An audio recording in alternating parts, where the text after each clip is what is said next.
Okay. So, good morning, everybody.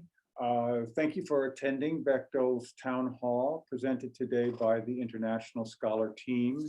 Our team is Joanna Guerra-Federici, Russell Hardo, Priscilla Woon, and myself, Lee Madden, and Jesus Kim also works with Joanna. We're going to talk briefly about a few issues this morning before we get to your questions. And I think that what we'd like to bring to your attention are a few things having to do with the expiration of the H-1 entry ban, some issues around the prevailing wage levels that were a subject of some conversations a few months ago. The suspension of H4 biometrics for dependents, and issues of the public charge, which, as I think you know, was also a subject of, was an issue that we were working with a few months ago. Well, I'd like to mention an issue that I think many of you are familiar with out there. If you have tried to make an appointment, or one of your scholars has tried to make an appointment at a US consulate lately, you'll find that either appointments are not available until 2022, or if you make an appointment, it gets canceled. And we're aware of this issue. We are trying to get some more information about it. We do know, our understanding is that consular staffing levels are at about 20% of pre-pandemic levels. So unfortunately, the bottom line probably is that there simply are not the staff to actually work the appointments. And that's the reason for the difficulty in making appointments or getting a canceled appointment. So with that, I'm going to let Russell talk about a couple of issues, and then I believe Priscilla will have an announcement as well. Thank you, Lee. So as Lee mentioned, on March 31st, the H-1B entry ban that was put in place last June through Presidential Proclamation 10052 expired, and it is no longer in effect. So that means scholars with a valid H-1B visa approval notice can apply for H-1B entry visas at US consulates abroad. However, as Lee stated, all US consulates are currently experiencing extreme delays in visa application processing and visa appointments. So it may be very difficult to get an appointment and get an H-1B visa stamp to re-enter the US. We continue to recommend against all non-essential international travel for H-1B scholars at this time. Next item, the implementation of the new prevailing wage rule published by the Department of Labor in January, which would have changed the method that prevailing wages for H-1B visa petitions are calculated, has been delayed until November 2022. That means that prevailing wage levels for H-1Bs will continue to be calculated under the current method until that time.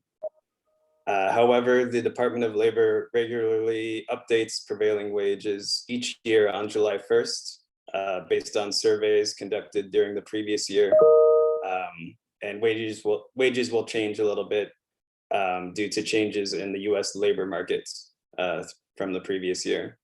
However, these changes will likely not be as significant as would have happened under the new prevailing wage rule.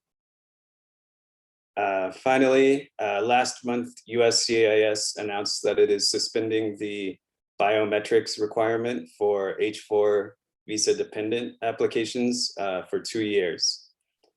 For any H-4 dependent applications submitted after May 17th of this year, the $85 biometrics fee is no longer required.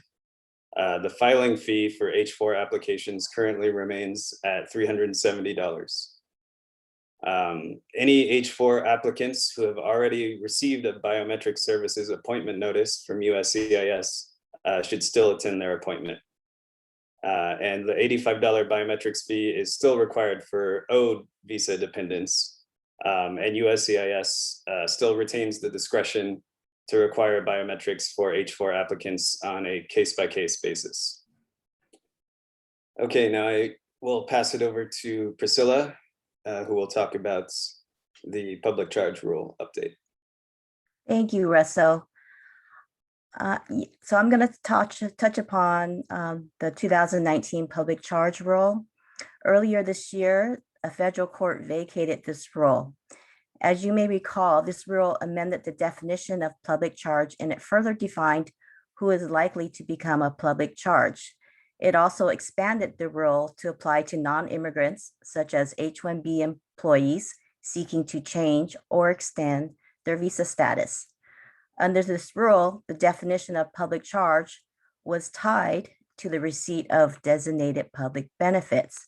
But so long as the immigrant or non-immigrant did not receive any public benefits, then he or she would be able to pass the public charge scrutiny.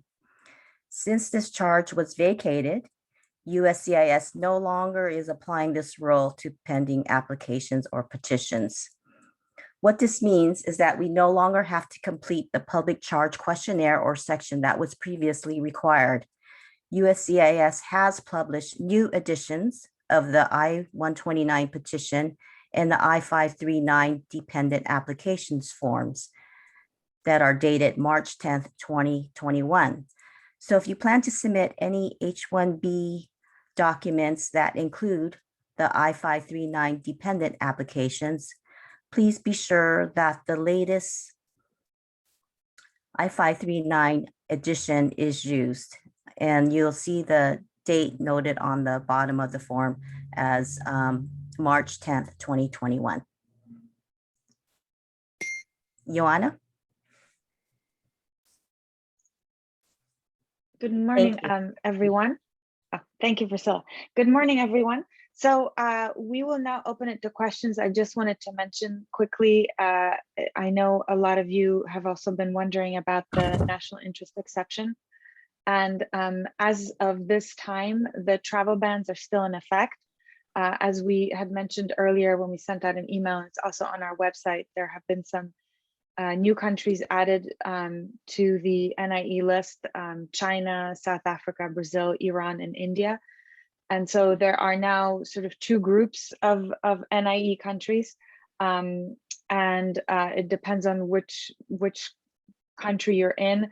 That will depend on how you apply for the NIE. Now, the issue that Lee mentioned with the embassies, of course, complicates obtaining an NIE, even if you already have a visa. So there are complications, delays, significant delays all around the world. Pretty much, every country, everybody who we talk to has had significant issues with obtaining either a visa appointment or an NIE. And as Lee said, we are trying to get somewhat more information, and as soon as we do, we will certainly share it with you. And now we'll open it to questions. You can post your questions in chat, and we will answer them. So the first question is, can a person with a J-1 visa apply for the green card? Does the university support for green card applications? When is the best time to apply for the green card? We get this question a lot. Folks who come in J status, deciding they want to apply for to be a permanent resident. Nothing prevents them from making that application. J1 is a classification that requires that you have the intent to go home. Sometimes there is a so-called 2-year rule that enforces that. So you do have to be free from the 2-year rule to successfully become a permanent resident. But what we're often asked is, will you extend my stay if I apply for a green card? And as long as you have time in your J program and have the necessary appointment and your department is willing to extend that appointment, then we will extend your DS 2019. The decision to support a green card on behalf of the university is actually a local matter. You need to talk to your department or your unit about that. And in terms of the best time, that's a very subjective question. It's very difficult to know what the best time would be. That depends on a lot of factors that we wouldn't know and can't address here. Okay. I will be a visiting scholar at Stanford from 1st September 2021. Can you say a little more about the problem of the delay of the visa application by the embassy? I have all my papers from Stanford, but the American embassy here in Denmark will only allow me to ask for an urgent process of my visa application a month before, namely August 1st. That makes everything a bit pressed time-wise. When I get my visa, I also need to ask the embassy for a national entry exception to the US. Is there a way to ask the embassy to start processing the application before? Have you had any experience with that? So Casper, unfortunately, we haven't had any experience with this particular question that you're asking. And the issue with the embassies is that not only are the delays global, as Lee mentioned, there's a decrease in staff at the embassies, but it's also a case-by-case basis as well. So it's extremely difficult to make any kind of prediction, whether they will allow an urgent appointment, whether it will be canceled. I think the only thing, unfortunately, that we can advise at this point is for you to keep getting in touch with the embassy, as frustrating as that may be, and seeing if things will change. We have seen things change rather quickly, and they're in flux at the moment as well. So the only thing you can do is just try it as much as possible to keep yourself updated on what is happening with your particular embassy in your particular country. And yes, you will have to apply for a national interest exception. And usually if you're applying for a visa, you will apply for the national interest exception at the same time. The next question is, what's the procedure for switching from J1 to H1B status? So your department will need to initiate an H-1B request with us. We recommend that they begin the process at least 3 to 4 months before your projected H-1B start date. So you'll need to talk with your department administrator, who will contact you and collect some information and documents from you to send to us for your H-1B visa application. And you are able to change status from J1 to H-1B within the US. However, if you are subject to the 212E 2-year home country rule, then you will need to get an approved waiver from USCIS before we can submit your H-1B petition. So the next question is, there's a possibility that I am switching from postdoc to research scientist. 2 questions. Which visa is the better choice, O1 or H1B? Can I switch from J1 to either or both of them while staying in the country and get a visa stamp next time I re-enter? Okay, yeah, it's often assumed that there are qualitative differences between classifications like H1 and O1, but they really are simply different classifications intended for different things, where there may be some overlap. And certainly at Stanford, there's overlap in research scientist position, which can reasonably use either H1 or O1. If you're subject to the restriction that Russell was just talking about, the 2-year residence requirement, you cannot change status and you cannot hold H1 status. And in that sense, if that is applicable to you, then O1 is a better choice. You cannot change status to O1 if you're subject to 212E, but you can, as you say, obtain an O1 visa and become an O1 temporary worker on entry. the next time you come back to the US.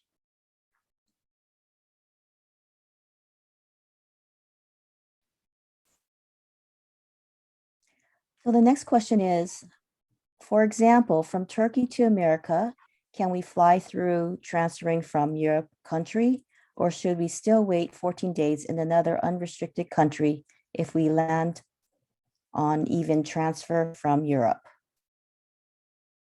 Okay, so I think you're asking if you're flying from Turkey to the US and you're stopping in a country that is subject to the travel ban, whether you will have to obtain an NIE. The answer to that, I believe, is yes. Is that your understanding as well? Lee, Russell, Priscilla, do you have another understanding? But I believe that you may still be subject. Yes, that's my understanding. Yeah. So unfortunately, the best thing would be to fly directly from Turkey to the US, because right now Turkey is not subject to the travel ban. So the next question is, I am a J1 visa holder. My DS 2019 is valid until October, but my J1 visa stamp has expired. I am hoping to travel to the UK this month to visit a sick family member. Can you share any advice about how likely you think it is that I can get an embassy appointment to renew my J1 visa stamp in order to return to the US in July, August? So Lauren, unfortunately, we just had an email this morning from a scholar in the UK who we've been working with, and the situation in the UK right now is not great at all in terms of the US embassy there. His appointment was actually canceled and rescheduled for 2022. So, and to be honest, we've seen problems with the US embassy in London throughout the entire epidemic, but it seems to have gotten worse right now. We are trying to get some more information about that, but at this point, it is unlikely that you would get a visa appointment in any kind of timely manner. Now, obviously, that can change. It can change in a week, can change in 2 weeks. We just don't know. But right now, as we speak, it's very, very difficult in the UK. Next question is, thank you for this meeting. I got an appointment for July to renew my visa in Italy. I am on J1 in the US right now. Do you think my appointment will be canceled? How long does it take roughly to get a visa renewal and NIE from Italy presently? So Marina, unfortunately, there is no way for us to give you that kind of information. Italy has also I've seen people waiting for quite a bit to get a visa in Italy, or even, to get an appointment. So in terms of whether your appointment will be canceled, it's impossible to tell. We have very few people coming in right now into the US. And it's just an impossible answer to give at this point. It is very likely that your appointment will be canceled, but it may not. So I can't give you any kind of information about how long it may take to get an appointment, visa, or an NIE, unfortunately. Is it possible to apply for the O visa if I am on the J1 visa with a 2-year rule? Again, let's make the distinction between becoming eligible to be in O status and actually being in O status. So if you are subject to the 2-year rule, Stanford can file, if you qualify, an O1 petition on your behalf. And if that is approved, then you would be eligible to be in O status, but you cannot change to O status in the US.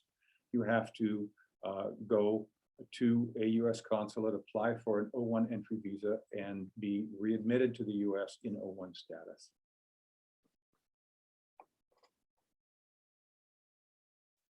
Okay. Let me just look at the other question and answer. About the cancellation to renew the visa in the consulate in Europe, are J1 visa appointment also concerned? Yes, this is for all appointments, including J1 F. All appointments can be subject to cancellation and significant delays.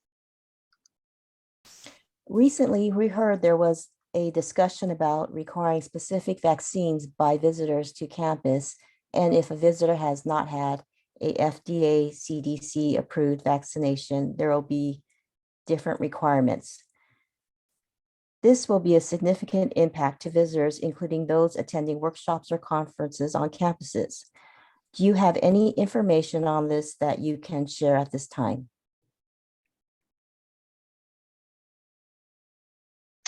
The only information that we are privy to is the same information that is listed on the Stanford website. Currently, right now, all postdocs and staff and students are required to have a vaccine.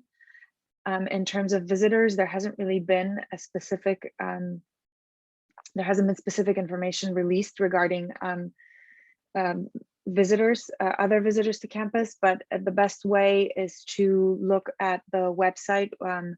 And if you just look up COVID and Stanford, you will get to the information page that's healthalerts.stanford.edu, and there's all the information about the vaccines. For clinical fellowship programs in medicine, for example, ophthalmology, is it possible to do that with O visa instead of H-1B visa, as H-1B requires J waiver if you had J visa history? Yeah, just remember what we discussed a moment ago about if you're subject to 212E, then you're not eligible to change status in the US. That would require travel, which, you know, frankly, in the past has not been that big a challenge, but in the current environment, it's maybe very difficult in the at least in the near future to make a change like that. So you need to keep that in mind. So can you refresh us with the current NIE process for someone from China? So it's a bit tricky. First of all, we have not seen anybody even being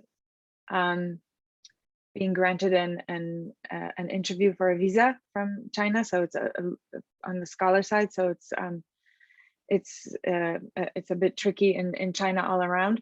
In terms of the NIE, it depends what the start date is, and it also there has to be a strong in order to obtain the NIE, there has to be evidence that the person is undertaking research that is in the national interest of the US. There's more information on the specifics of the NIE on our website, and I can post a link to that in chat right now for everybody to see if you want to take a look at that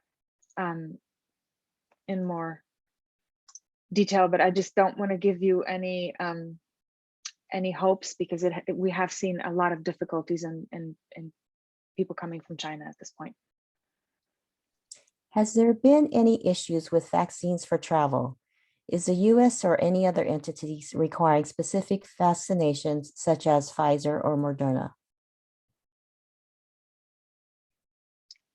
We don't have any information about specific vaccine requirements. I don't know if you're talking about entering the United States, but we have not seen any requirements so far that speak to specific vaccinations being required to enter the US.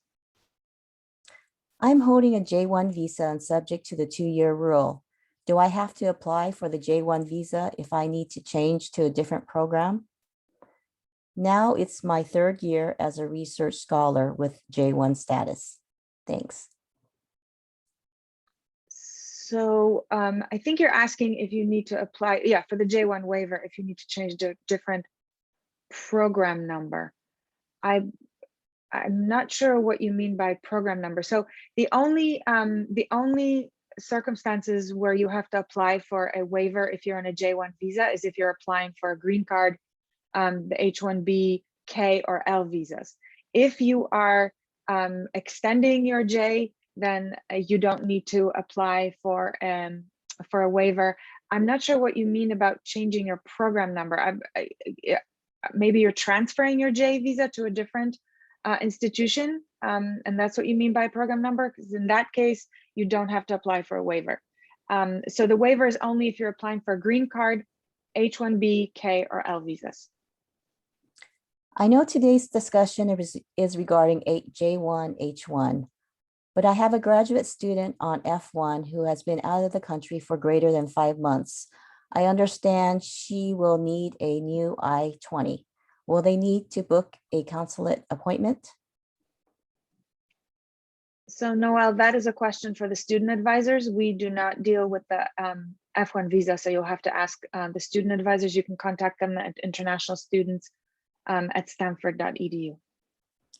About the cancellation to renew the visa in the embassy in Europe, are J1 visa appointments also concerned? Oh yes, we already answered that, and the question is yes. Oh, okay. Sorry, one more question. If I transfer from J1 to H1B, would I need to, okay, I think we already answered that as well. Would I need to get a new stamp in my passport in order to re-enter the US, and thus would still need to wait until the embassies reopen? So yes, if you change from J1 to H1B within the US and then travel abroad, you will need to get a new H1B visa entry stamp in order to re-enter the US from a US consulate.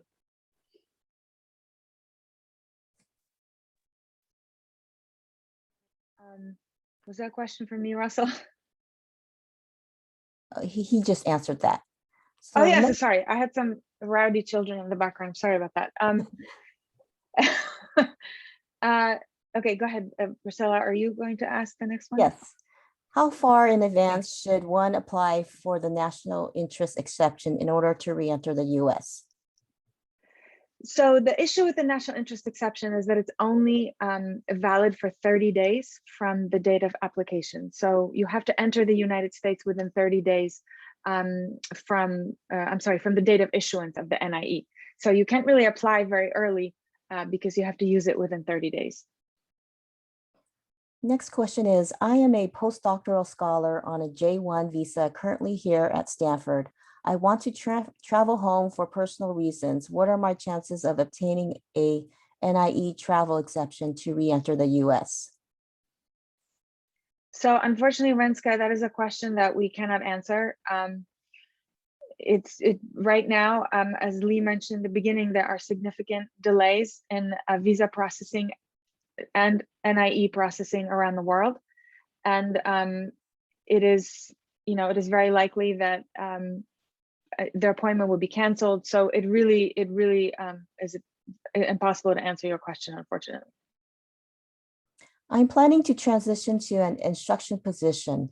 In case I'm not be able to get an embassy appointment in Italy for my new H-1B, is it possible to switch from a J1 to an H-1B while staying in the US?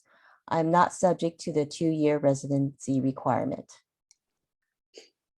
So yes, it is possible to switch from J1 to H1B within the US if you are not subject to the 212E 2-year home country rule. And again, we recommend that your department initiate the H1B request process 3 to 4 months before your H1B start date. Okay, thanks for organizing the session and sharing information with us. Have you received any information update about H1B visa appointments? Have they been also subject to delays? Thanks, excuse me if this has been asked before.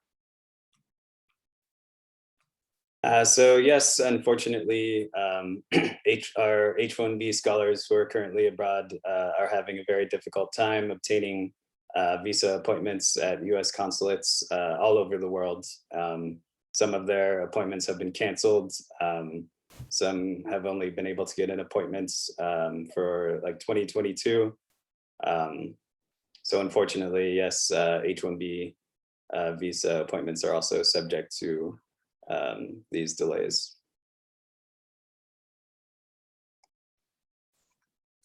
My J1 visa has expired on April 30th, 2021. My DS 2019 is still valid till December 2021. Should I extend my DS 2019 before applying for visa revalidation? If you're, yes, I mean, so the first issue is you don't need to get a new visa unless you're leaving the United States. You can remain here with an expired visa for as long as you need to, as long as your DS 2019 is valid. If you are planning on applying for a new visa, then absolutely, we always recommend that if you're also planning on extending your DS 2019, you do that first, because then when you apply for the visa, hopefully you will get the visa for a longer time that will, and it will be with the same end date as your extended DS 2019. Let's see, is it possible to renew my J1 in Europe? Can I do it in Mexico? Well, so unfortunately, you know, we don't recommend traveling to Mexico to take care of your visa. Even during pre-pandemic times, there have just been some issues with scholars trying to renew their visas in Mexico.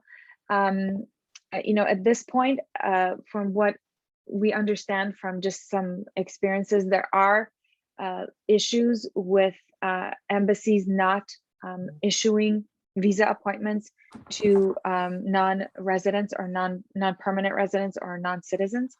Of course, that changes all the time. So, you know, some people may be able to obtain a visa in Canada, for example, but that is something that you really have to research, and you have to get in touch with the embassy that you are thinking of going to make sure that they are processing third-party visa appointments. But unfortunately, Mexico is not one of the places that we recommend. Do you think the issue about the staff in the embassy will be solved by hiring more people? I mean, sure, I'm sure that would help. You know, we're not privy to the internal workings of the State Department, so it's hard for us to answer any information about, you know, we only sort of are, we only are telling you what we've heard, but I'm sure that would help. Is it possible to book an embassy appointment while here in the US to renew a J1 visa in Canada, for example, in Vancouver, and then travel to Canada just for the appointment? So that is usually a possibility. You know, as I just mentioned earlier when I answered the earlier question, I think you really do have to make sure that the embassy there will issue you a visa. So if you are able to obtain that appointment, I think it's worth it to just double check that they understand that you're not a Canadian citizen. Make sure that they are issuing that, given that they are so understaffed. You know, they are issuing appointments. If they're issuing appointments, they're probably issuing appointments to their citizens first. So it's just a good idea to always check and make sure.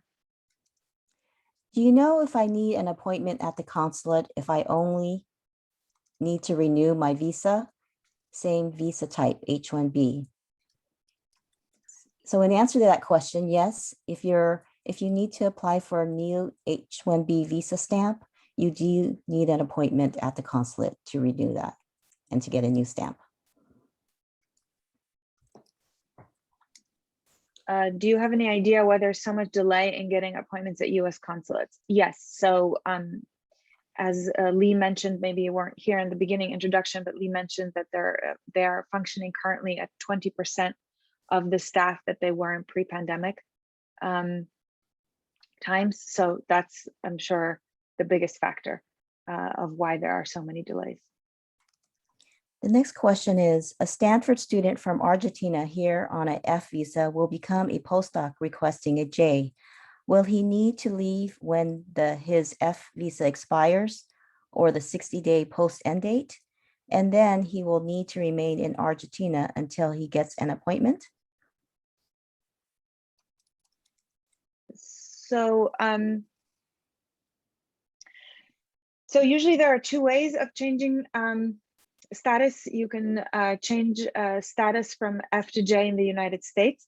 However, due to the pandemic, the change of status in the US, we've seen really quite long delays. So I just spoke with a person who it took him 1.5 years to change status. So that's pretty insane. I mean, usually the process is a maximum, I would say, around 6 months. So that's a huge delay.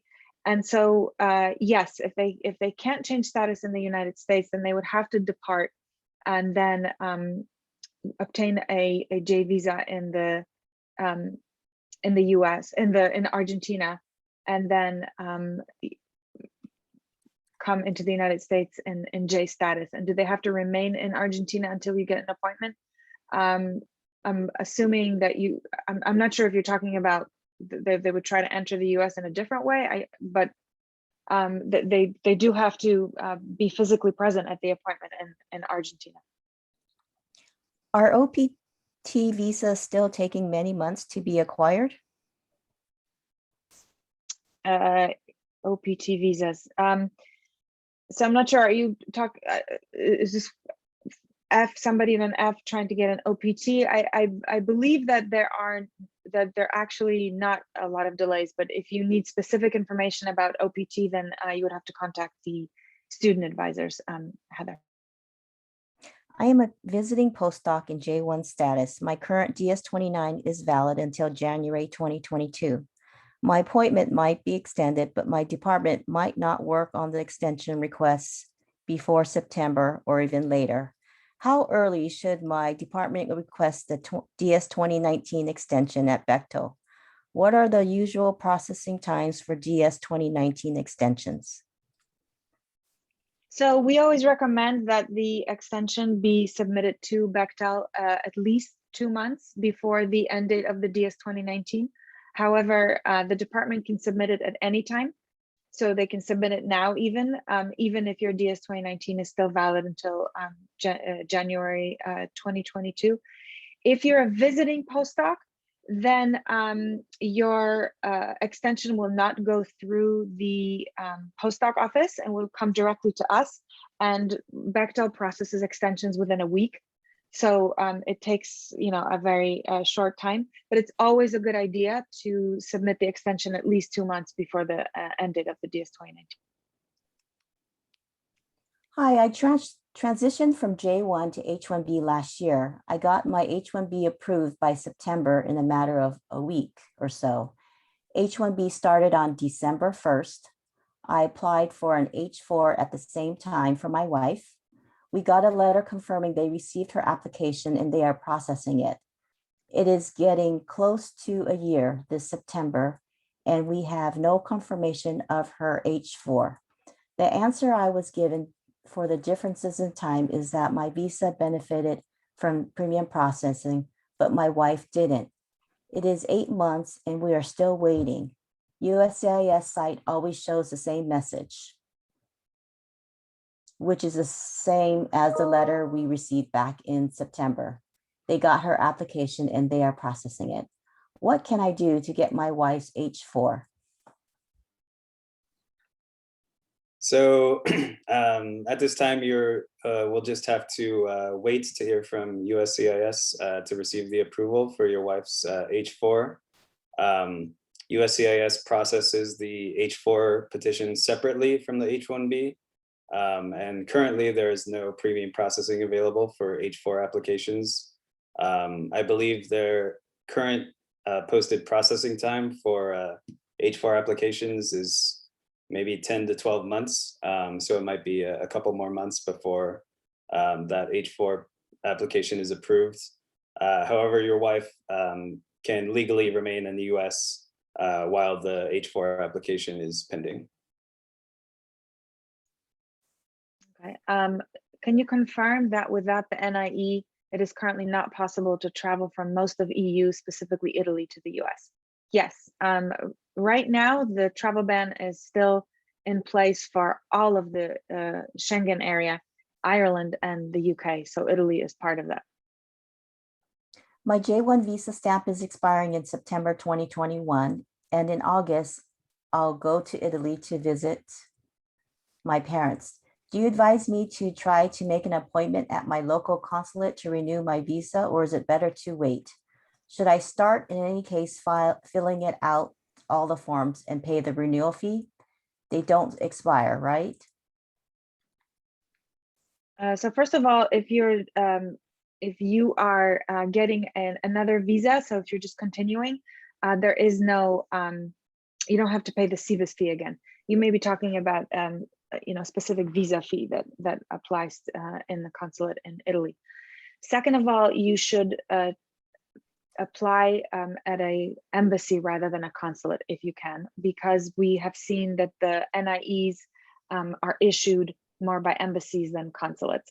And third of all, yes, you can certainly schedule an appointment right now if you can, if the embassy in Italy allows you to do that.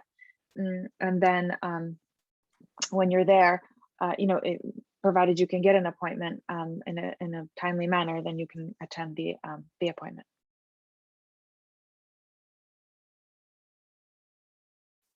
Let's see. I changed my visa from J to H. My previous J1 and the corresponding visa will expire August 30th, 2020. My new H1 visa starts this September 1st, 2020. Should I make a trip before September 1st to renew my visa for H1B to work continuously?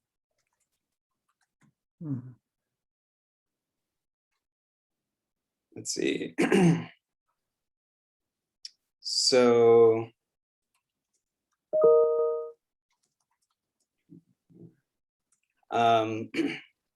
so if you're changing to H1B within the US, that change can take place within the US, and you don't need to get a new H1B visa stamp in order for the H1B to take effect. As I mentioned, we currently continue to recommend against non-essential international travel because it will likely be very difficult to get a visa appointment for that H1B visa stamp. If you are traveling, so if you're traveling this summer and before your H1B takes effect, you would need to get a new J1 visa stamp to re-enter the US before September. And if you're trying to re-enter after September, then you would need to get an H1B visa stamp. But as I mentioned, we don't recommend international travel at this time. So I entered the US on a J visa in October 2016. I'm subject to the 2-year home residency requirement, and I'm currently waiting for my waiver to be approved. If the waiver is not approved by October 2021, the 5-year mark, do you know if my J1 could be extended, or would I need to leave the US?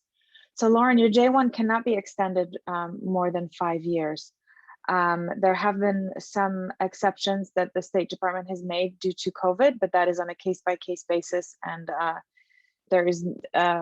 we wouldn't be able to ask for that kind of extension that would be happening in October at this point. The State Department would not approve that so early in advance. So most likely you would need to leave the country. But there is potentially a possibility of extending it by 3 months, but that is with the State Department approval, which is not guaranteed. I need to update my travel signature on my DS 2019. Am I allowed to come to Bechtel office on campus? So Marina, the Bechtel Center is closed to the public currently and won't be reopening till sometime in the fall. So if you need a travel signature, you need to send a message to international scholars at stanford.edu, and either myself or Jesus will be able to help you. You'd have to come to one of our houses in Palo Alto. I have a visa appointment, but I'm used my old DS 2019 expiring in November 2021 for this. Do you know if there is any problem changing the appointment to my new DS 2019 with the end date of November 2022? No, I don't think this should be a problem at all because it's the same CVIS number. So I don't think that would be a problem at all. What about change of status from F to H? F expires end of July, and we are shooting for a September 1st H visa. I assume he will have to leave, but can he come back in? Or is there a workaround to stay in the country? He is on the OPT and no further extensions are available. So changing from F to H-1B is possible inside the US. The scholar will not have to leave. For a 9/1 start dates, we do recommend that you initiate that process now so that we will have enough time to receive the H-1B approval before September 1st.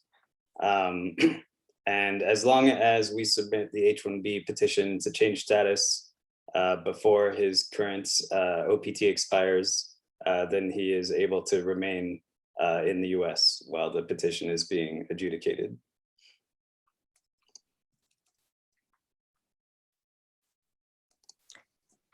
How long can I stay in the US after the end of my J1?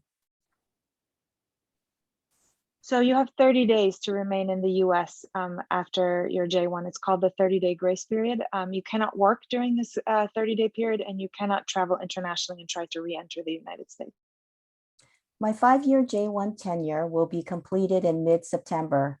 To continue as a postdoc, my advisor is ready to sponsor an H-1B academic visa.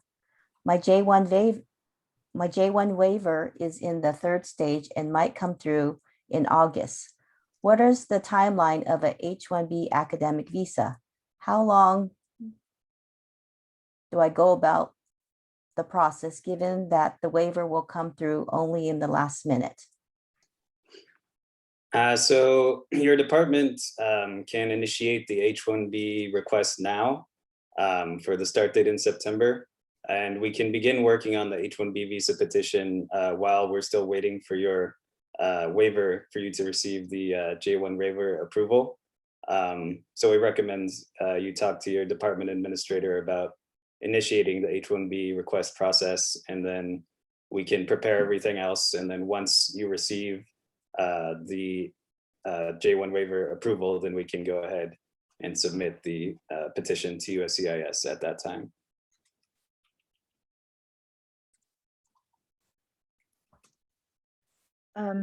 My DS 2019 expires at the end of June. I was wondering if I receive my new DS 2019 before the end of the month if I apply for the extension.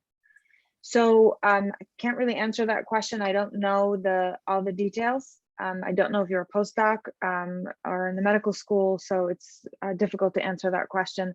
You would need to have your department reach out to us as quickly as possible. I mean, as I mentioned before, we always recommend that people apply for an extension 2 months before the end of the DS 2019. So it just depends on what affiliation you are and whether it can be done in a month, but I would get started on that as soon as possible. Here's a follow-up question from Lauren. Thank you, Ioana, for your answer. If now is too early to apply for the J1 3-month extension, the extension would need to start in October. When would be the best time to apply for this extension? So first of all, Lauren, I should say that any extension that we apply for to the State Department would have to have a very strong case of why you need to remain in the United States. So the extensions that we've been able to get for people so far, the majority of them were Chinese nationals, for example, who had no way of returning to China. There was a period when flights were canceled and they couldn't get out of the US. So it has to be a very strong case of why you have to remain in the United States and why you can't go back to your home country. So in terms of, I think that would probably best to be taken offline. If you could email us at international scholars at stanford.edu, then we can discuss the possibility of this extension. My previous DS 2019 from 2018-2019 was not subject to the 212E residency. However, my new DS 2019, which was issued from Bechtel in 2019, is valid till June 2022. Does not show any check marks for this 212E.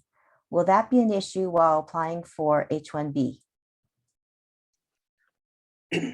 So that should not be an issue. Sometimes the U.S. consular officials do not mark the DS 2019 when you're applying for a visa stamp in that 212E section. But if all of your other DS 2019s and J1 visa stamps from your passport say that you are not subject to 212E, then that's fine. It's fine if you have a DS 2019 that is blank. So did I understand correctly about the fact that NIE request is more likely to be approved from embassies rather than consulates? Why is this? Yes, you understood correctly, but I cannot tell you why. It's just what we hear. That's what we've been told, that it is the embassies that seem to be processing the NIE requests at this point. That was not the case a couple of months ago. Now it is the case. It may not be the case again in a month. We don't know. We're just giving you the current information that we are getting from the field.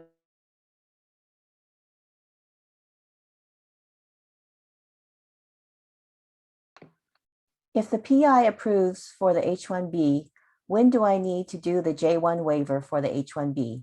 Thanks. So I believe the waivers are taking at least like 8 to 9 months to get approved. So we recommend that you start the J1 waiver process probably at least 9-10 months before your planned H-1B start date. And I just wanted to add to that, Russell, that if you are planning on extending your DS 2019, make sure that you do that before you apply for the waiver. Once you obtain the waiver, you can't extend your DS 2019 anymore. So I know you are not processing J1s for now, but I have a research scholar who wants to come September 1st from Germany. When can I start requesting his DS 2019? So Rosary, we are processing DS 2019s. We're just not issuing DS 2019s for non-postdocs with a start date that is before September 1st. So you can, and I don't know what you mean by a research scholar. I don't know if this is a postdoc or a visiting scholar. You probably mean visiting scholar. So you can send in the DS 2019 request now. It just cannot have a start date of before September 1st if they are not a postdoc. I'm a fourth-year postdoc. My J1 will expire April 2022. I'm doing J1 waiver. So how long does the premium processing take? So we recommend that your department initiate the H-1B requests at least 3 to 4 months before your H-1B start date. Our processing time at Bechtel is a minimum of 60 days, and there are some other approvals that it will need to go through before reaching Bechtel. So we recommend you talk to your department and administrator about 3 to 4 months before your J1 expires to begin the H-1B process. So I have an EE currently in Belgium on an EAD in the 180-day automatic extension period. She left to Belgium on an EAD on advanced parole and wants to return on an EAD extension request. Is she able to return to the US properly?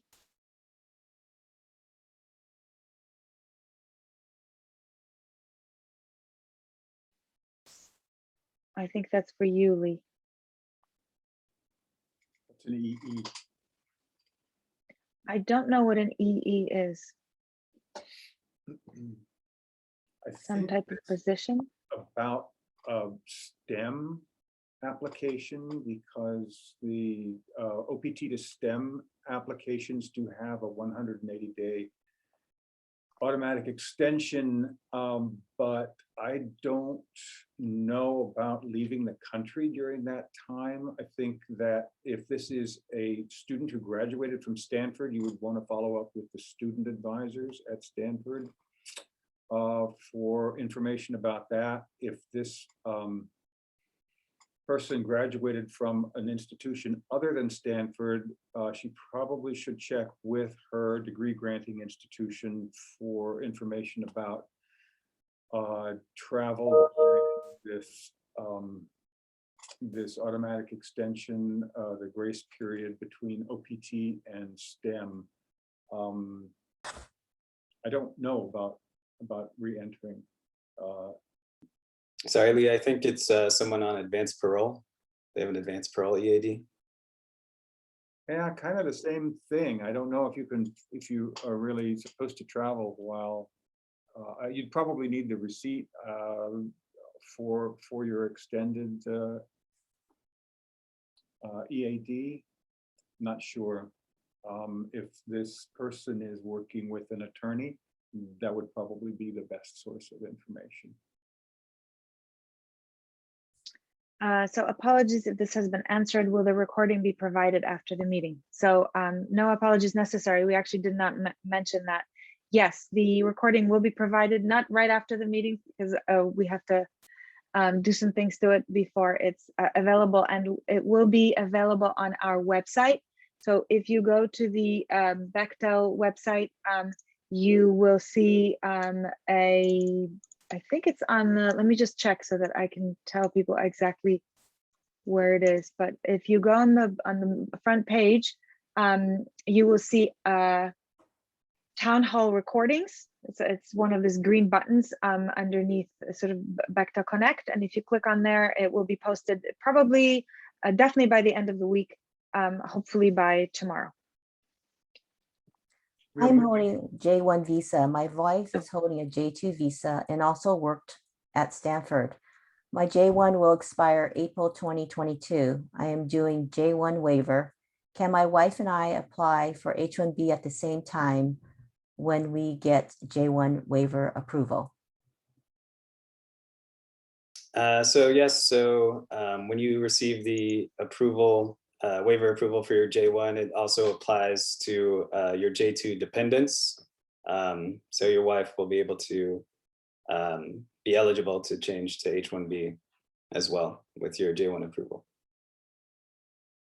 We're moving right up on 12 o'clock, so we can probably deal with the questions in the Q&A, but after that, we were going to need to sign off. Thank you, everybody, for your attendance and interest. Okay, so let me answer. Is my DS 2019 and my visa contradict each other regarding the 2-year rule? I'm quite sure I'm not subject to the rule. Which document matters? Do I need a waiver? So Alex, if there's any indication on your documents, either the visa or the DS 2019, that you are subject, then you will indeed need a waiver. It also depends what visa you're applying for. I think if you send an email to international scholars, we might be able to give you a little bit more information about that. But if it says that you are subject, then you are subject. Where can I find the? Oh, so go ahead, Priscilla. Yeah, there's one more question. Where can I find the rules to be eligible for the NIE? Does pregnancy with prenatal care in the US qualify for it? As far as I know, that is not one of the qualifications, but if you want to look specifically at the NIE, so if you're a J1 visa holder, you qualify for the NIE. There doesn't have to be any other, or you've H1B, there doesn't have to be any other, well, I should say that it depends where you're from as well. So the NIE is a little bit complicated. If you want to look more closely about information about the NIE, you can go to our website. I also posted the link in chat of where it is, but it is on our website. If you look at latest immigration updates on our website, if you click on that button, you'll be able to see guidance on the NIE. And if you want to read specifically what it says in the NID, you can do that there. So I think we are at time. So thank you very much to everybody. This will be on our website again. And if you have any questions, you can email us at internationalscholars@stanford.edu. Thank you very much for being with us today.